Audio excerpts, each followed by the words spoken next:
dans le cas du ministre Kamto, moi je pense, au regard des éléments qui sont à ma possession, je ne voudrais pas les influencer, que logiquement, elle ne pose aucun problème. Pourquoi? Trois raisons, et je chute là-dessus. Première raison, jusqu'au 22 juillet, votre reporter l'a confirmé, c'est monsieur Anissé Kane qui était président du Manidem. Donc il a mandaté. Deuxièmement, nous avons en notre possession un document où le 25 juin, il y a à peine un mois et demi, et l'ECAM-ORG a établi une réunion préélectorale afin de consulter les partis politiques. Mais c'est Anissé qui a été invité. En Bancomo, avec l'ONU. Avec l'ONU. Vous comprenez? Il a même présidé une commission. Troisièmement, et là où c'est plus grave, lorsque Anissé Kane a établi son congrès, il a transmis, il a le document. D'où vient donc aujourd'hui? Alors vous concluez quoi que le, Je conclus vous concluez que le travail, je n'ai pas posé la question, le travail du Conseil électoral est... ils doivent dire... C'est des décisions arbitraires qui ont été prises de ce côté. Pas arbitraire, il n'y a pas d'arbitraire dans ces choses-là. C'est une décision politico-administrative qui exige que l'ECAM soit à terme réformé. Pourquoi? Et je suis là-dessus. Et l'ECAM n'a pas de oui, je peux chuter 1000 fois, mais je dis des choses à vous en Afrique, ça ne vous intéresse pas ce que quelqu'un dit. Ça vous intéresse seulement ce que vous dites. Mais ce que j'ai dit, c'est un coup. Non, le problème, c'est de longtemps garder la parole. Vous la gardez. Si vous voulez que je me tais, je vais me taire.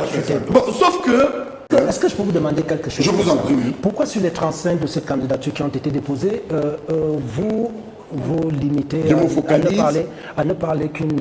Parce que ce monsieur... Vous articulez énormément sur... Alors que les autres sont camerounais, comme elle dit. La question est très bonne, monsieur.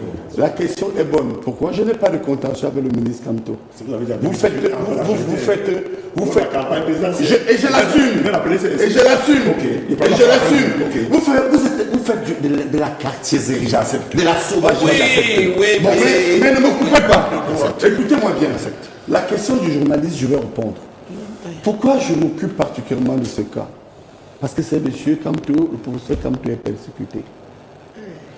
Le professeur Kamto a entraîné dans ce jeu politique, en fait, quelque chose qui est caché, des anti-bamileke qu'il exprime à travers Kamto. Je ne suis pas un tribaliste. Paul Biya n'est pas un tribaliste. Et ce que je fais là, c'est ce que Paul Biya est. Un homme ouvert qui a toujours été tolérant. Et cette tolérance, malheureusement, vous avez aujourd'hui des personnes qui estiment que M. Kamto, parce qu'il est bamileke, parce qu'il est menaçant, parce qu'il mobilise apparemment plus que les autres opposants, doit être mis de côté. Vous voyez pourquoi je dis que vous êtes un journaliste intelligent. Mais lorsque vous affirmez, qui l'a dit, le Conseil électoral, par exemple? Non, ce que je veux dire... Qui l'a disqualifié? Non, là vous faites des affirmations sur lesquelles... Non, je dis que le Conseil électoral a disqualifié le ministre Kamto. Vous voyez, regardez-moi bien, je suis serein. Pour des raisons politico-administratives que je démontre. Un, il n'est prescrit nulle part dans les deux instruments juridiques qui encadrent la recevabilité à une candidature, que sont la Constitution et le Code électoral. Il n'est inscrit nulle part pluralité des candidats. Et vous m'avez coupé, parce que je disais quelque chose de très intéressant concernant le président Paul Biya, que je soutiens. Si vous appliquez l'article 19, je peux vous citer cet article. Bonjour les enfants, c'est papa. Mon mur est un asile psychiatrique à ciel ouvert et ma salle d'attente est toujours bondée. Bienvenue à la clinique les enfants. Alors le Boni Philippe, il demande à Messanga Nyamding, pourquoi avec tous les candidats qu'il y a, vous parlez seulement de Maurice Kamto? Vous, ceux qui ont vu cette émission comprennent exactement quelle était la gêne d'un monsieur comme Paul Mahel. Tu vois, Paul Mahel, c'est ça qu'on appelle avoir le pouvoir politique. Même toi, tu étais assis sur cette table-là et tu n'arrivais pas à dire un mot sur Akeremouna parce que c'est inexistant. Parce que c'est inexistant. Tu vois ce que je veux dire? C'est que toi-même, tu étais assis là, mais Akeremouna n'était pas au sujet. Le sujet, c'est toujours Maurice Kamto. Mon pauvre Paul Mahel. Le sujet, c'est toujours Maurice Kamto. Pourquoi? Parce que c'est le candidat du peuple. Parce que sa force politique n'est pas apparente. Parce qu'il n'est pas... Un Camerounais, c'est un Camerounais.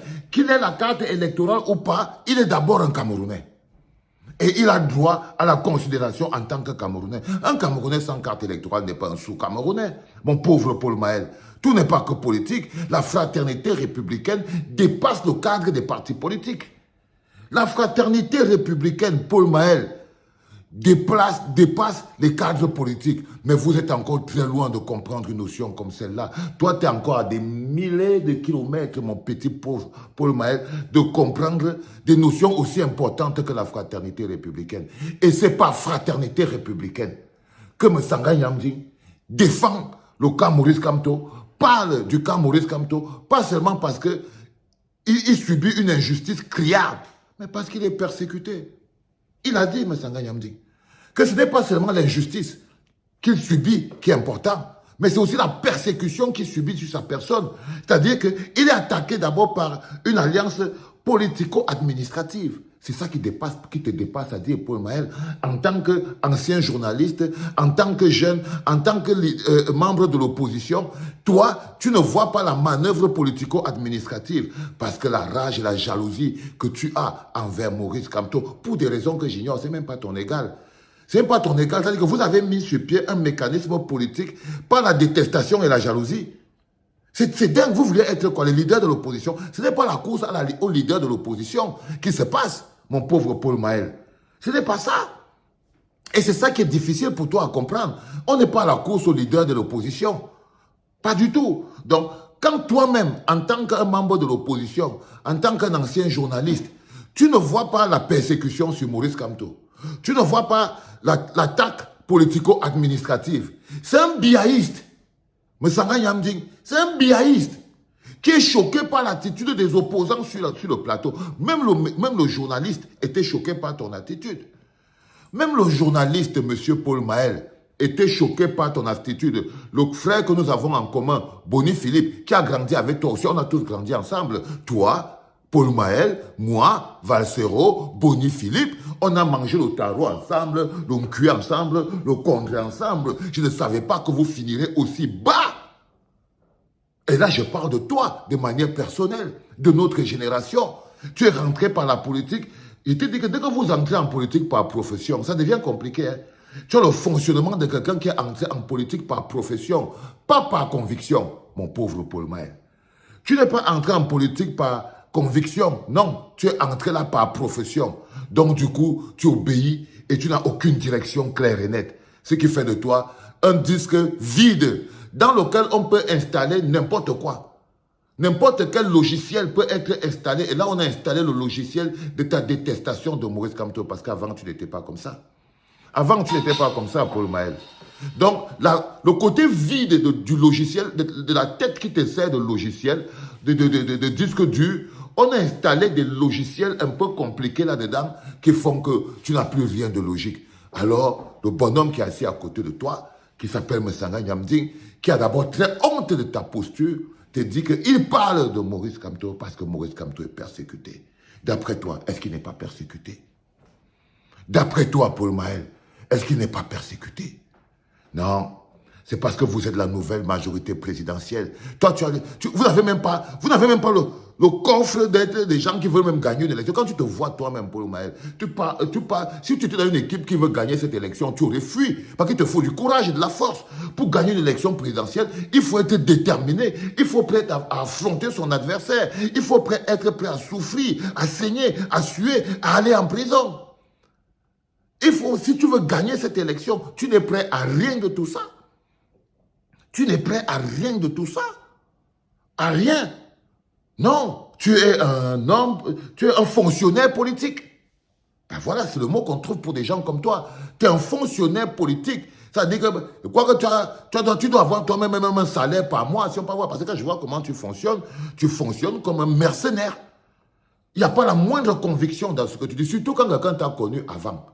Quelqu'un qui t'a connu avant sait directement que tu es entré dans le mercenariat, mon pauvre Paul Mahel. Mais c'est dommage. C'est totalement dommage. Alors, monsieur Msanga Nyamdi te dit que non. Il parle de Maurice Kamto. Déjà parce que c'est Maurice Kamto qui fait l'élection. C'est à lui qui a la légitimité. Même lui, là, il ne voulait pas seulement te dire que c'est le pouvoir de la légitimité et de la souveraineté. C'est ça qui fait que tous vos plateaux, là, vous parlez de Maurice Kamto. Parce que c'est lui qui a la légitimité. Vous vous rendez compte que vous êtes 13 candidats qui avaient été reçus. Vous avez passé le concours de partir faire la lèche à Chantal Biya et à Ngongo. Vous avez passé ce concours. Mais vous n'existez plus. Pourquoi vous avez passé ce concours? Parce que vous n'existez pas. Parce que vous êtes des êtres politiques sans âme, sans direction, sans conviction. Parce que vous y allez, vous avez déjà été payé. Et vous êtes en train de faire le travail pour lequel on vous a payé. Au lieu de venir faire votre propre campagne, comme des gens, vous avez été payés pour venir combattre Maurice Kamto. C'est pour ça que vous êtes là, les 13 autant que vous êtes. C'est-à-dire que votre élection présidentielle a pour objectif de neutraliser Maurice Kamto. Et on n'a pas peur d'accepter ça parce qu'on va se battre même contre ça. C'est ça qui est la vérité. Ce n'est pas une plainte, c'est notre place. C'est ça la place du champion. Quand tu veux gagner la Champions League, frère, tu dois battre toutes les équipes. Donc crois-moi, on ne te calcule pas. Quand quelqu'un doit gagner la Champions League, il faut qu'il soit capable de battre le Real, Paris Saint-Germain, Arsenal, Bayern de Munich, Manchester City, les United et les Marseille et tout ça. Si tu ne peux pas battre toutes les équipes là, tu ne peux pas gagner la Ligue des Champions. Donc t'inquiète pas, frérot. T'inquiète pas. Il n'y a aucun problème. Tu ne connais pas le départ, donc tu n'as aucune idée de l'arrivée. Toi, va toucher ton salaire, mon petit. C'était papa, les enfants.